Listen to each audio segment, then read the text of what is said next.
Basically सारी बीमारी यहीं से होती है, माइंड से। जब आप मेडिटेशन करोगे, बीमारी किससे आती है? तनाव से या डिप्रेशन से। इन चीज़ों से तो बीमारी होती है। चिंता चित्ता सामान कहते हैं, तो वो इसी से आती है। जब आप मेडिटेशन करोगे तो ऑटोमेटिक आपका डिप्रेशन चला गया, आपका माइंड रिलैक्स हो गया। एक बहुत अच्छी अब्दुल कलाम जी ने कोटेशन कही थी कि फेलियर सब तो डिक्शनरी में होना ही नहीं चाहिए, असफलता कुछ होती नहीं है, ये सफलता का एक चरण है। उन लोगों के लिए आप क्या मैसेज दोगे जो आज के टाइम पे कुछ नया करना चाह रहे हैं पर वो अपने घर वालों से बात नहीं कर पाते इस चीज़ की? आज भी आपको पता है घर पे सबसे पहला होता है जहाँ परमिशन आज हर एक छात्र को लेनी होती है कि मेरे को ये करना है 12th के बाद। उनके लिए आप क्या कहेंगे? क्योंकि वो डरते हैं कि पापा ही करने नहीं देंगे, मेरे को जा पूछ नहीं करा। ये डर जो था ना, ये डर कहीं एक टाइम पे मेरे को भी था। बेसिकली इससे कौन सी बीमारियां अपन दूर कर सकते हैं मेडिटेशन से? मतलब एक होता है ना कि कोई डिप्रेशन में गया तो वो भी हो सकता है, सही एक लेवल होता होगा ना कि, क्योंकि बेसिकली सारी बीमारी यहीं से होती है, माइंड से। हाँ, इसकी दो बात आपने खुद ही ने बता दी। जब हम वहाँ शिविर में जाते हैं तो हमें सबसे पहले ये गुरुजी कहते हैं कि ये सोच के बताओ कि यहाँ कोई बीमारी ठीक करना है ना। जब आप मेडिटेशन करोगे, बीमारी किससे आती है? तनाव से, है ना, डिप्रेशन से। इन चीज़ों से तो बीमारी होती है। चिंता चित्ता सामान कहते हैं, तो वो इसी से आती है। जब आप मेडिटेशन करोगे तो ऑटोमेटिक आपका डिप्रेशन चला गया, आपका माइंड रिलैक्स हो गया। अभी बहुत अच्छा एक्सपीरियंस ये रहा कि हमारे यहाँ 7 दिन का कैंप लगा है NSS जी। उस 7 दिन के कैंप में, क्योंकि मैं खुद ये करती हूँ, मेडिटेशन से जुड़े हुई हूँ, तो मुझे लगा मैं इन बच्चों को सुबह सुबह सूर्य नमस्कार और 2 हमारी जो साधना चक्र हैं वो इनको करवा दूँ, भ्रामरी और तो उन 72 गर्ल्स थी, वो सबको सुबह सूर्य नमस्कार कराते आते और उसके बाद वो करवाते। मुश्किल से 40 मिनट्स का ही पूरा सर्कल रहता। जब 7 दिन बाद उन बच्चों से एक्सपीरियंस पूछे तुम्हें कैसा लगा है, हर एक बच्चे ने ये कहा कि सबसे चीज़ जो हमने सीखी वो ध्यान और मेडिटेशन से। जब सुबह सुबह यहाँ सुनते मैम पर, और मैं खुद करवाती थी कि जब मैम कहती आंखें बंद कर लो, बिल्कुल आप रिलैक्स महसूस कर लो, तो वो उनका कहना था कि हम भागे भागे आते और यहाँ आके बिल्कुल रिलैक्स हो जाते और बिल्कुल थकान निकल जाती। तो वो चीज़ जो थी वो मुझे लगा कि हाँ, यही तो सेवा है, जो सीखा है वो हम दूसरे को देते जाए। As a professor, as a teacher तो हम ज्ञान देते हैं जो सीखा है, पर ये जो सीख के भी दे रहे हैं,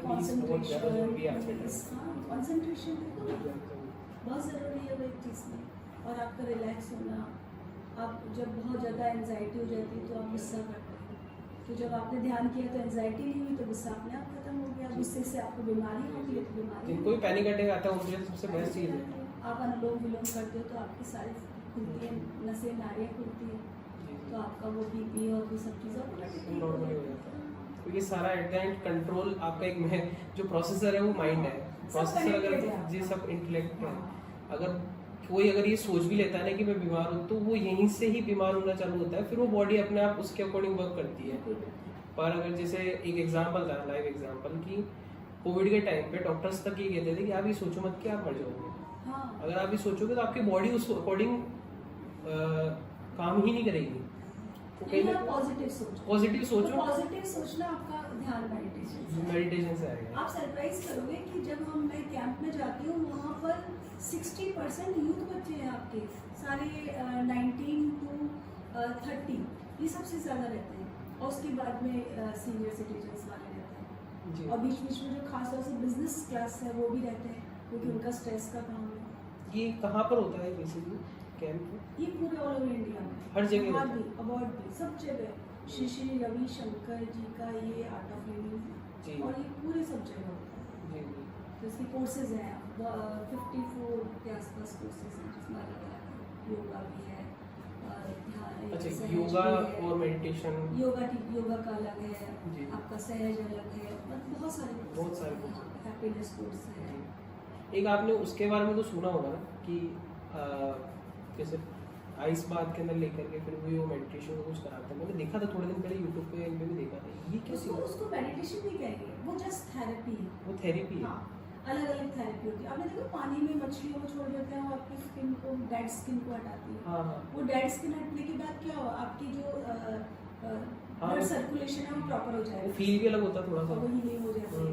तो ऐसे ही मड बाथ होता है।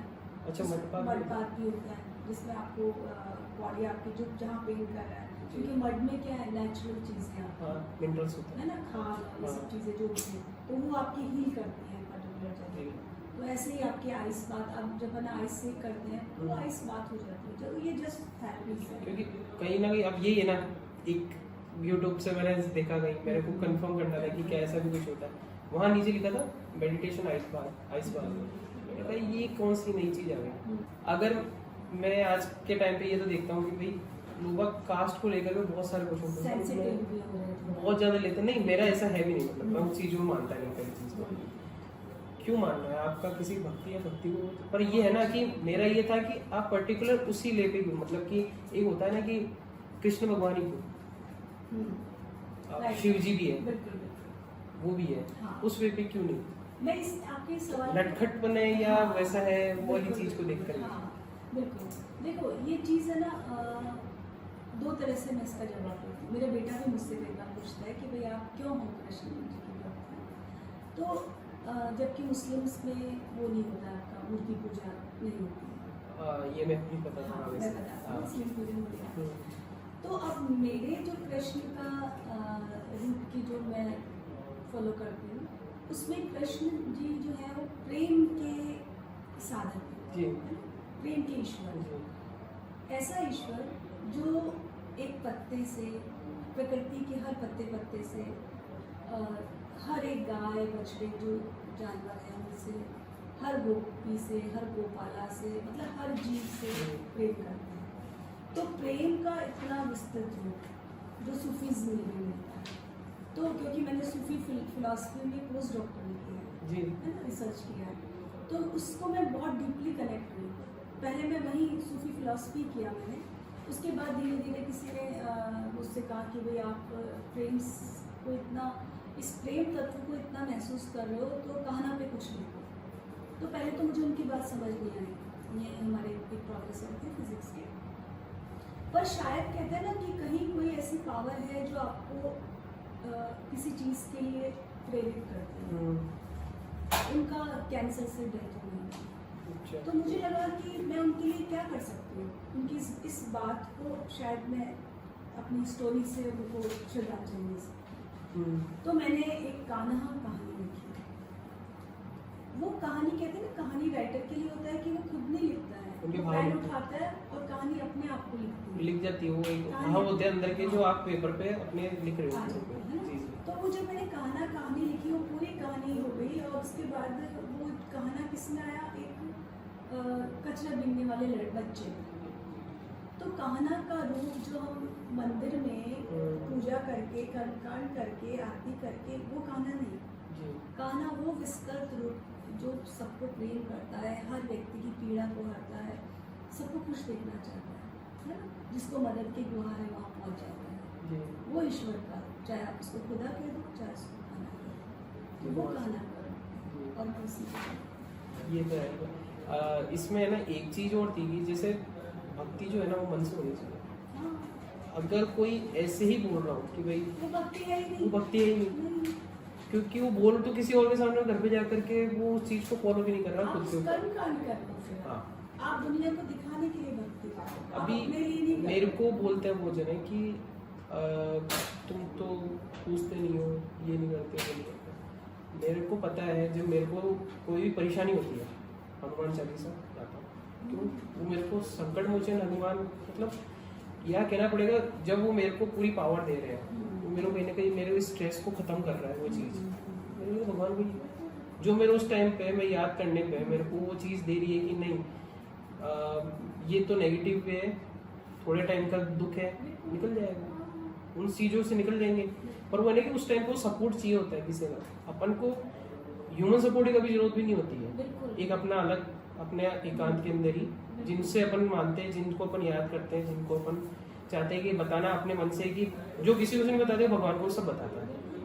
भगवान से कुछ भी नहीं छुपता आज के टाइम पे, ये तो देखा आप देखो ना, ईसाई धर्म में भी है, आप जाके कन्फेशन नहीं करते हो, कन्फेशन। तो वो कन्फेशन किसके सामने, उस गॉड के, ईश्वर के सामने अब कर रहे हो। वो चीज़ें जब देखते हैं ना तो उसके बाद लगता है कि नहीं, क्यों बोलते हैं कि है ना मूर्ति पूजन करनी है, क्यों करना है। हाँ करनी चाहिए, अच्छा होता है कि आप एक ये उसके इंटरेक्ट कर पा रहे हैं इस चीज़ को। हाँ एक exactly। आपने उनका रूप एक माइंड में सेट कर रखा है कि हाँ उनका एक रूप है। हमारे हिंदी में ये है कि भक्ति का अलग अलग प्रकार है, जी तो ये कर्मकांड भी भक्ति का एक प्रकार है जो बहुत ये सरल और सहज है, जो इस नॉलेज तक नहीं पहुंचा। एक तो होता है कि ज्ञान से आप ईश्वर को प्राप्त कर रहे हो, साधना से कर रहे हो, एक आप भजन और भक्ति से कर रहे हो।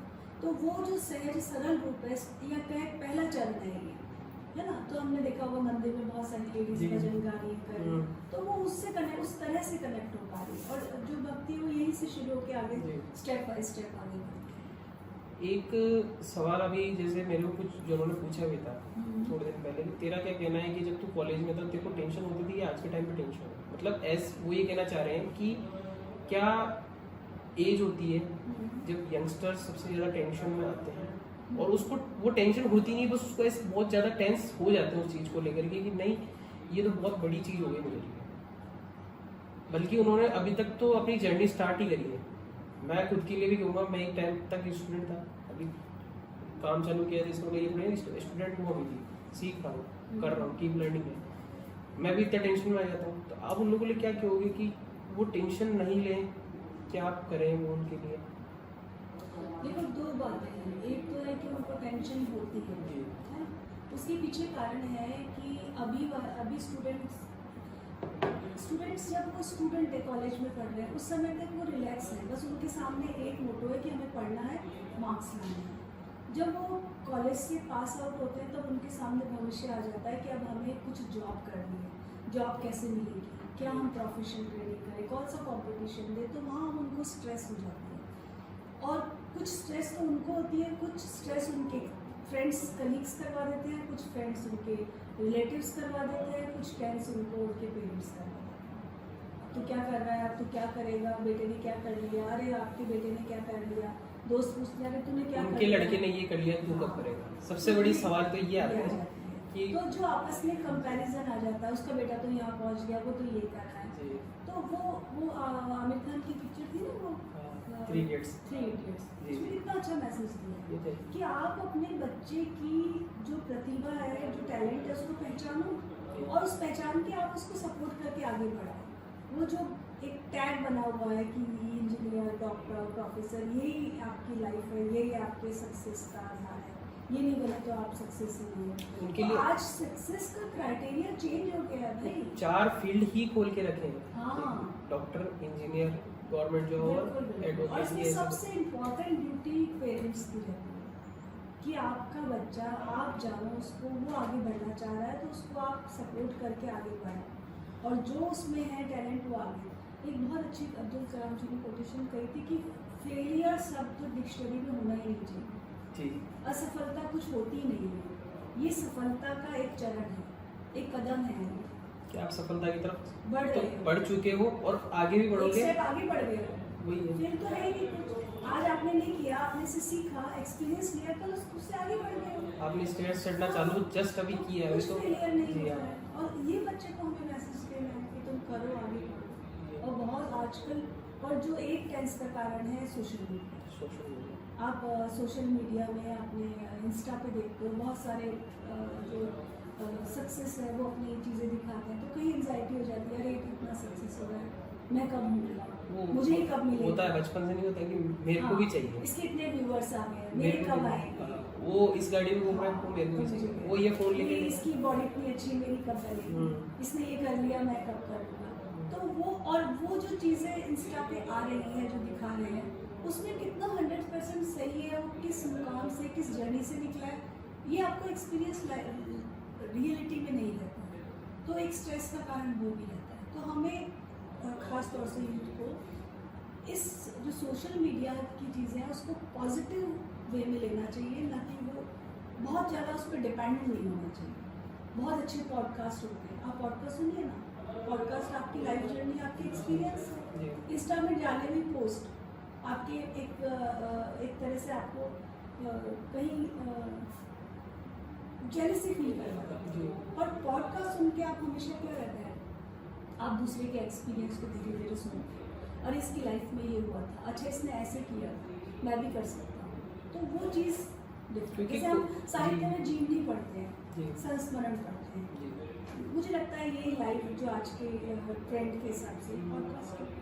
कहीं ना कहीं वो लगता है ना कि उन्होंने केवल उनका वो फेस देखा है जो जिसमें कि वो लग्जरी लाइफ जी रहे हैं, उन्होंने कुछ अचीव किया है, वो अपने सपने पूरे कर सकते हैं। उन्होंने ये नहीं देखा कि वो कहाँ से स्टार्ट किया था। कहाँ से किया, एक पिक्चर से आप नहीं पता कर सकते, एक आप फोटो, पूरे उसके एक्सपीरियंस को जानोगे कहाँ किया, ये तो बात सही है। तब आपको पता चलेगा। अक्षय कुमार का कि उन्होंने कितने 200 रुपये उनके थे जब वो मुंबई पहुंचे थे और किस तरह से वो वेटर का काम भी किया, किस तरह से, तो आप उनकी पॉडकास्ट सुनिए ना, आप उससे जानिए कि किस तरह से। उन लोगों के लिए आप क्या मैसेज दोगे जो आज के टाइम पे कुछ नया करना चाह रहे हैं पर वो अपने घर वालों से बात नहीं कर पाते इस चीज़ की। आज भी आपको पता है घर पे सबसे पहला होता है जहाँ परमिशन आज हर एक छात्र को लेनी होती है कि मेरे को ये करना है 12th के बाद। उनके लिए आप क्या कहेंगे, क्योंकि वो डरते हैं कि पापा ही करने देंगे, मेरे को जान पूछ के करा। ये डर जो था ना, ये डर कहीं एक टाइम पे मेरे को भी था, मैं नहीं बोल पाता था पापा के साथ। पता नहीं कहाँ से बोल दिया था एक दिन कि आप उस कॉलेज में डाल रहे हो तो मेरे को ये कोर्स करा दो, वहाँ पर भी ये कोर्स दो। मैंने वो कोर्स कर लिया। मैंने ये बोला था कि 1 साल आप मेरे को दीजिए, मैं आपको कोर्स का वो जो कर रहा हूँ मैं उसमें रिजल्ट ला के दूंगा। क्योंकि कहीं ना कहीं पेरेंट्स को लगता है कि अगर वो मार्क्स अच्छे ले आएंगे तो नौकरी मिल जाएगी, या फिर वो बिजनेस का तो कोई बोलता नहीं है, वो तो ठीक है कि अगर किसी का सेट बिजनेस है तो वो बोल देगा। पर वो लगता है ना कि डिग्री देख करके ही आज के टाइम पे, आज भी डिग्री देख, आपके पास डिग्री है तो आपको जॉब मिल जाएगी, पर ये नहीं है कि जॉब तब मिलती है जब आपके पास एक एक्सपीरियंस है, आपके पास स्किल है। जब तक अगर वो उसको मन से नहीं पढ़ पाएगा तो क्या ही स्किल रहेगा। इन जैसों के लिए जो है आपके संदेह, वो कैसे बात कर सकते हैं अपना पेरेंट्स से? इसमें एक तो अभी कल पेपर में पढ़ा था मैंने कि हंसराज कॉलेज की टॉपर लड़की है ना, हर सब्जेक्ट में टॉपर रही और उसने मास्टर्स में भी टॉप किया। उसके बाद में कैंपस प्लेसमेंट में उसको जॉब नहीं मिली, तो उसका यही मैसेज था कि मैं पूरी लाइफ में सोचती रही कि मेरी परसेंटेज के बिहाफ पे मैं तो कोई ना कोई जॉब पा लूँगी अच्छी से अच्छी, लेकिन यहाँ आके मुझे लगा कि नहीं, मुझे अपनी स्किल डेवलप करनी थी, मुझे दूसरी चीज़ें डेवलप करनी थी, उससे आपको जॉब मिलती है। आप देखो फॉरेन में जाते हैं, मार्क्स मायने नहीं रखते जी, है ना, वहाँ आप देखते हैं कितना एक्सपीरियंस रहा, आपके एक्स्ट्रा स्किल क्या रही, आपने क्या कहा। वेरिफिकेशन के लिए जरूर आपकी डिग्री का कुछ मांगते हैं, पर वो मार्क्स के अकॉर्डिंग जज नहीं करते, जज नहीं करते। तो जब वहाँ ये चीज़ें जा रही है, सीख रही है, तो हम क्यों यहाँ तक अटक गए कि बस मार्क्स है कि जिसमें रट के एक फिक्स सिलेबस को आपने रटा और आपने लिख दिया, वो मार्क्स है। आप मार्क्स को उतने ही तवज्जो दीजिए, बाकी दूसरे स्किल को देने की ज़रूरत है। समय के हिसाब से सब चीज़ें बदलती हैं, तो हम पेरेंट्स को भी बदलने की कोशिश करते हैं। और रही बात उनको बताने की, उनको कहने की, तो मुझे लगता है कि आप अपने एक्ट से अपने स्किल के कुछ छोटे छोटे एग्जाम्पल उनके सामने रख के उनका ट्रस्ट गेन करो, और फैमिली में कोई तो ऐसा होगा जो आपको सपोर्ट कर रहा है, उसके साथ खड़े होकर अपनी बात करो। कोई ना कोई तो ऐसा होगा, चाचा ताऊ मौसी हुआ, कहीं ना कहीं फैमिली का एक मेंबर आ जाता है, तो वो एक सपोर्टिंग हैंड हो जाता है कि भाई वो जाके कह दिया कि देखो ये आपको बताना चाह रहा है, इसके पास ये है। कई बार हम बच्चे उस स्टेज में होते हैं कि प्रॉपर अपने आप को कम्युनिकेट नहीं कर पाए पेरेंट्स को, तो उनकी हेल्प से वो कम्युनिकेट कर सकते हैं। और सब उसके लिए सबसे पहला स्टेप तो जो अपने प्रतिभा उसको एग्जाम्पल तो दो, जैसे आपने कहा मैंने कुछ किया फिर मैंने बताया, है ना, तो ऐसे ही आप कुछ अपना दिखाना पड़ेगा कि मुझ में है एक्स्ट्रा, जिसमें क्रिएटिविटी है, हाँ। कुछ तो है कि जो अगर ये मैं करना शेफ चाहता बनना चाहता हूँ तो बना के हाँ। खिलाओगे तो दिखाओगे सही कि आता है, आप आर्टिस्ट हो तो बना के दिखाओ। आपको कैसे पता चला कि एक्चुअली पेरेंट्स आपका बुरा नहीं चाह रहे हैं, है ना, तो उनके मन में पर उनके मन में डर है कि सक्सेस नहीं हुआ, तो उनको बताना है कि देखो मेरे उस फ्रेंड गया, उसने ये और किया, कहीं ना कहीं डर भी इस चीज़ का है कि कहीं वो कुछ कर ना ले, क्योंकि एक होता है कि जैसे 3 इडियट्स का आपने नाम लिया, उसमें ये था ना कि उसने मार्क्स के चक्कर में उसको अचीवमेंट मिला, उसने सुसाइड कर लिया था, वो उसमें जबरदस्ती भेजा गया था। जबरदस्ती वही भेजा बात गया। बताने की है कि आज ही जानने की रिपोर्टा में इतने सारे केसेस हो रहे हाँ, वो हैं, तो उसमें जानने की जरूरत है बच्चों को कि बच्चा नहीं चाह रहा तो इससे उसका भविष्य नहीं, आपको बच्चा चाहिए या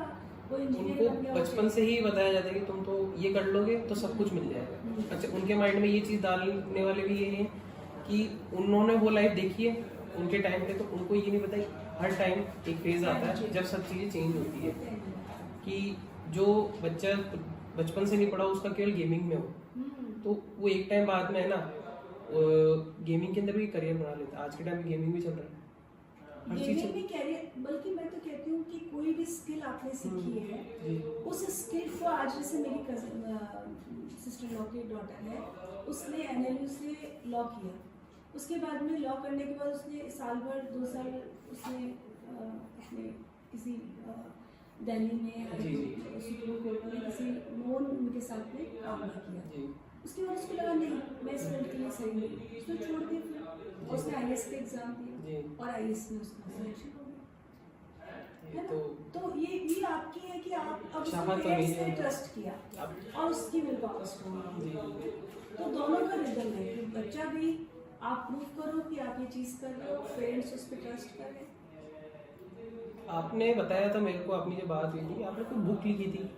हाँ, मेरी 9 बुक्स आ चुकी है, एक मेरी नॉवल है जी, एक सितारा ज़मीन पर जी, इसका इंग्लिश एडिशन भी आ रहा है जी। वो एक आर्मी बैकग्राउंड पे, मैंने NCC का नेवल में 2nd लेफ्टिनेंट की रैंक मुझे मिली हुई है। तो हाँ, तो मैं 3 महीने की हमारी कोचिंग में ट्रेनिंग हुई थी। उस ट्रेनिंग के दौरान जो हमारे CO थे वो मैरिन ड्राइव कमांडो थे, तो उन्होंने बहुत सारे केस स्टडी जो ऑपरेशंस हुए उनके बारे में बताया, तो उसको बेस करके कुछ फिक्शंस किया जाता है।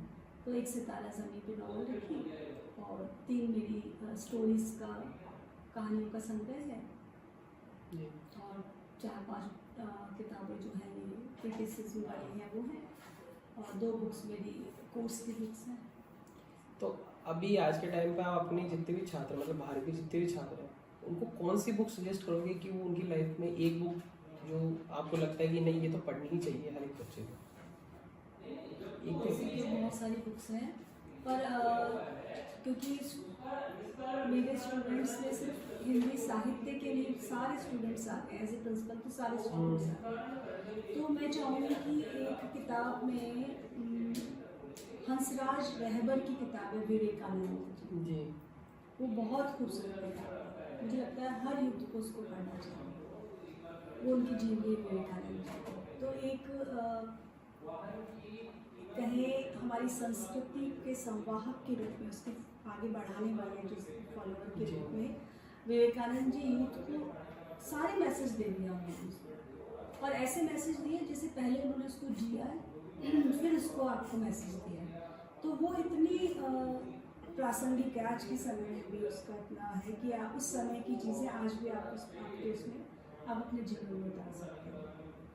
और बाकी प्रेमचंद का गोदान बहुत अच्छा है, तो उसमें आप एक ऐसे हमारे साहित्य में कहा जाता है कि आप जैसे हम कहते हैं एम्पैथी मोड, साहित्यकार है उसमें एक इमोशंस होते हैं, संवेदनाओं में जब हम दूसरे की परेशानी को अपनी परेशानी समझ लेते हैं तो हम राइटिंग करते हैं, और जब कोई साहित्य पढ़ता है या बुक पढ़ता है तो हम उस मोड में आते हैं।